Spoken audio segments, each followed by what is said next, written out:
What's up, everybody? Welcome back to the Unemployed Cyclist. A little explanation on where I've been. Today is the 17th of November, 2021, and I've taken just a little hiatus. Life has gotten extremely busy over the last 6-8 weeks-ish. I had my anniversary. I had some photography jobs to do in October. The entire length of October, I was interviewing for a new job, which I started on Monday this week with an amazing company. So it is super excited for it. It's getting back to doing something that I really enjoyed doing 2 jobs ago.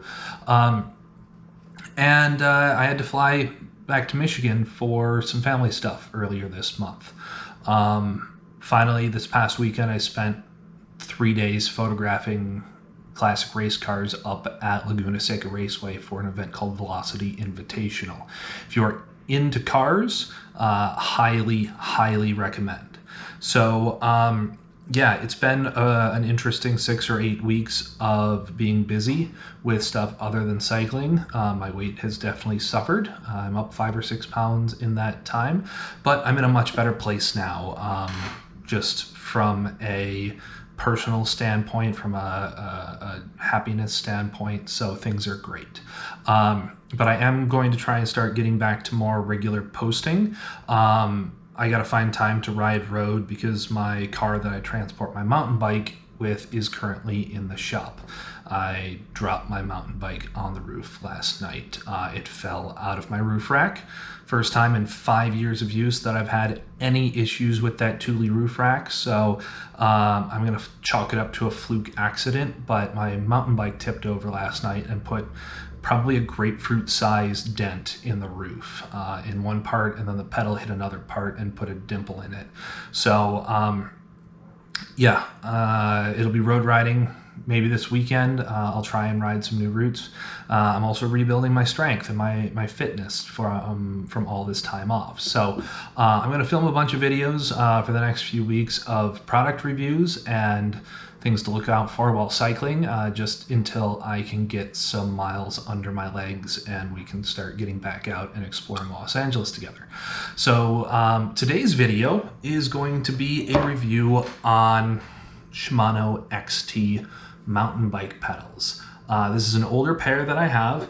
I was starting to run into some issues that I'll run through in a different video, but I rode these for about 3 years and 3 months, something like that, and want to just talk about why I went with the Shimano Spd Pedals, what I really like about them, some things that I don't particularly care for, and just talk about why I like Shimano pedals. So these are from 2017. I bought them when I bought my mountain bike. They are, as you can see on that edge, they are XT. I cannot go XTR because of my size. XTR uses titanium axles, and if you're above about 200 pounds, it is not recommended to run the XTR pedals. You can, if you are hard on things, snap the axle. And that is something I don't want to experience. So you have 2 options when going with pedals from Shimano. You can either go with the race version, which is just this central, I have a pointer here because my hands are big, just this central section here. These outside edges are not included. What I have in my hand are what are called trail pedals. They give you a bit of a larger footprint to go underneath your shoe. So if you are a bigger person like I am, I'm about 250 pounds, it's going to give you a bigger, more stable platform, and it's also, in my experience, going to reduce hot spots on the bottom of your feet, just to have the extra areas for your shoes to interface with. They're great at shedding dirt and mud. I've had no problems outside of some like really sticky mud with getting clipped in and clipped out. And when I do run into those, maybe once or twice a year here in Los Angeles because it never rains, a few scrapes along the body of it with my foot, and it scrapes enough mud off to get clipped in. So super positive engagement. They have really nice screws on both sides. So you could, in theory, if you wanted a side that was a bit looser and a bit tighter, you could do that. I wouldn't recommend it. I like having my stuff hold me in pretty tight for my riding, and it's been overall a very solid pedal. It's held up really well to rock strikes and to just general abuse. You can see the edges are pretty beat up on it. The reason why I replaced these, and I went with the evolution of the trail pedal, it has a slightly larger base. It's just an ever so slight redesign. I was having trouble with one of my two pedals. The axle kept on coming unscrewed, unthreaded.